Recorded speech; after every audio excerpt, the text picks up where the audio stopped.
In the previous tutorial, we explained the concept of passive voice and the process of transforming from active to passive voice. Passive verbs can be recognized very easily from their infinitives. Here are some examples. Laudari comes from laudo, laudare. Moneri comes from moneo, monere.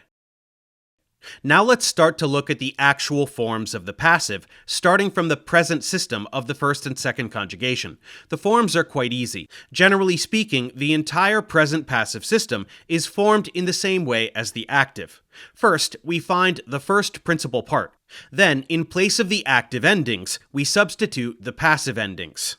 Ar, ris, tur, mur, mini, ntur.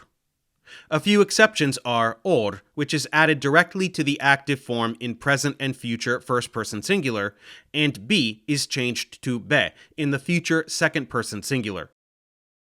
Here are the present, imperfect, and future passive, with the active forms also shown for comparison. Laudor, laudaris, laudatur, laudamur, laudamini, laudantur. Laudabar, laudabaris, laudabatur, laudabamur, laudabamini, laudabantur. Laudabor, laudaberis, laudabitur, laudabimur, laudabimini, laudabuntur. Moneor, moneris, monetur, monemur, monemini, monentur.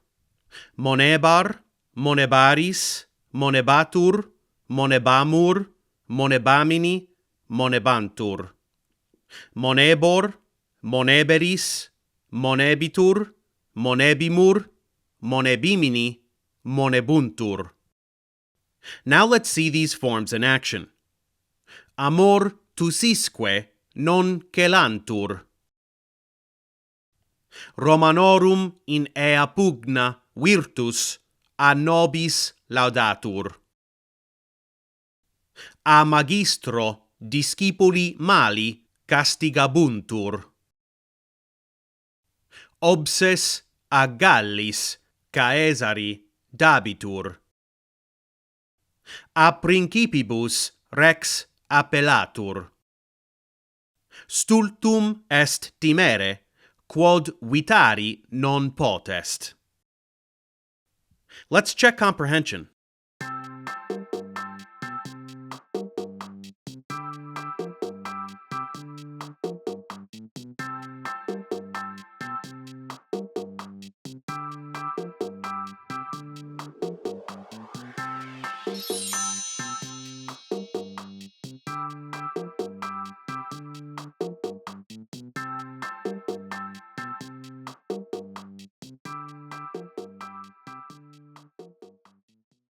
Thanks for watching. Subscribe to my channel for more tutorials. Support me on Patreon so I can keep making content. And as always, feel free to email me, ProfessorDaveExplains@gmail.com.